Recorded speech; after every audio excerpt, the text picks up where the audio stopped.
چاہیے تھی وہ تربیت نہیں ہے. آج حالات یہ کہ بچہ رویا تو بچہ اماں سے نہیں موبائل سے چھپ رہا ہے کہ نہیں ہے؟ جیسے ہی رویا گانا بجا کے دے دیا اور بچہ بھی اتنا نیچے تب تک مان نہیں رہا جب تک موبائل مل نہیں رہا. موبائل نہیں وہ اماں ہو گئی وہ اماں ہو گئی. اب جو ماں تھی وہ ماں نہیں رہی, اب موبائل ماں ہو گئی. جب بچہ ماں سے بھی نہیں چھپتا ہے تو موبائل سے چھپتا. آخری ہیرا موبائل بن چکا.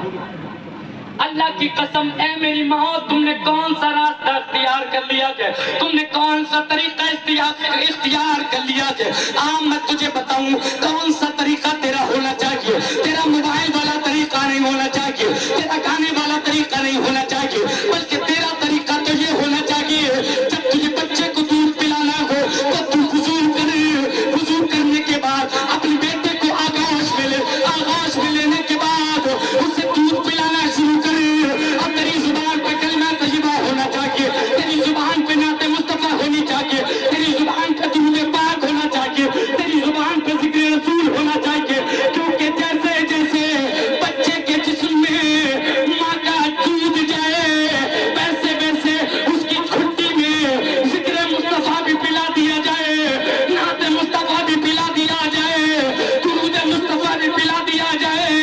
اور جب بچوں کی تربیت اس طریقے سے کی جائے گی تو پھر چھپانے کے لیے موبائل کی ضرورت نہیں پڑے گی, بلکہ ماں کہے گی تو سو جا یا مصطفیٰ کہتے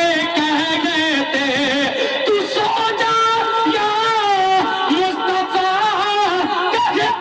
کہتے کھلے آنکھ سر میں آنا کہتے واہ واہ واہ واہ. کھلے آنکھ سر میں آنا کہتے. اور جب تربیت اس طریقے سے کی جائے گی تو اولاد سر پہ چلنے والی نہیں قدموں میں رہنے والی بنے گی. پھر اس کے بعد اولاد مصطفیٰ کی غلام بنے گی. اس کے بعد مصطفیٰ کی وفادار, ماں باپ کی وفادار بنے گی.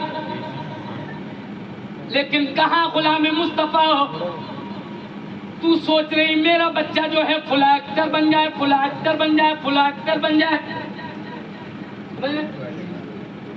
مجھے کبھی وقت ملتا ہے تو میں چھوٹے بچوں کو وقت گزارنے کے لیے تعلیم دیتا ہوں. تو ایک دن میرا توجہ رکھے, حضرت ایک دن ایک بچہ آیا نا,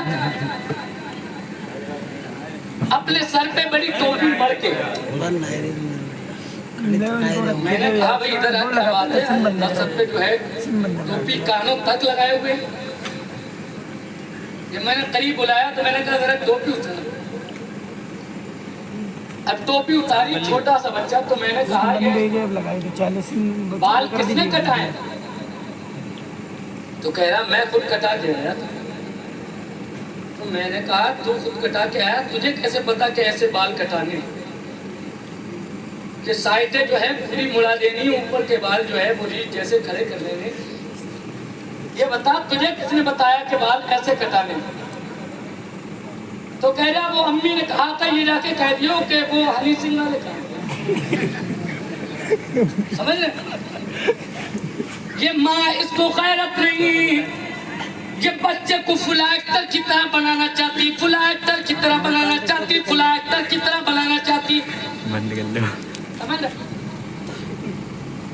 اب جب بچہ 8 سال کا ہوتا, 7 سال کا ہوتا, 5 سال کا ہوتا, تو پھر ماں کو گالیاں دینا شروع کرتا ہے,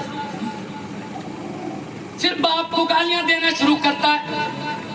اس کے بعد آتی ہے قاری صاحب کے پاس اور کہتی ہے قاری صاحب کوئی ایسا تعبیر دے دو کہ اس کا بالکل منہ کھل جائے.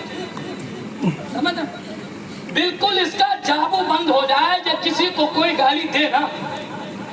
سمجھ اس کے بعد پھر قاری صاحب کے پاس مولانا صاحب کے پاس علماء اکرام کے پاس جاتی ہے کہ کوئی ایسا تعبیر دے دو یہ گالیاں دینا بند کر دے، یہ اطاعت کرنا شروع کر دے، یہ فرما برداری کرنا شروع کر دے، یہ میری بات ماننا شروع کر دیے۔ اللہ کی قسم جو منوانے کا وقت تھا، جو منوانے کی صورت اس کے دل میں اتارنی تھی، اس کے دماغ میں اتارنی تھی، اس وقت تو تم اس کے ذہن میں عیاشیوں کی تصویریں اتارتی رہی، ناچنے والوں کی تصویریں اتارتی رہی، گانے والوں کی تصویریں اتارتی رہی، دوریانیت کرنے والوں کی تصویریں اتارتی رہی، نکر پہ بیٹھ کر گالیاں دینے والوں کی تصویریں اتارتی رہی۔ اب جب وقت آ گیا ہے، اب جب پکڑ گیا ہے، اب جب عیاش ہو گیا ہے، اب جب نافرمان ہو گیا ہے، تب چاہتی ہے کہ ایک تعویذ میں اس کا منہ بند ہو جائے، ایک تعویذ میں وہ گالی دینا بند کر دے، ایک تعویذ میں وہ اطاعت کرنا شروع کر دے۔ نہیں نہیں، اب یہ مصطفیٰ کا غلام تب تک نہیں بن سکتا ہے جب تک کہ تو کنیز فاطمہ نہ بن جائے۔ بے شک، سبحان اللہ سبحان اللہ۔ جب تک تو کنیز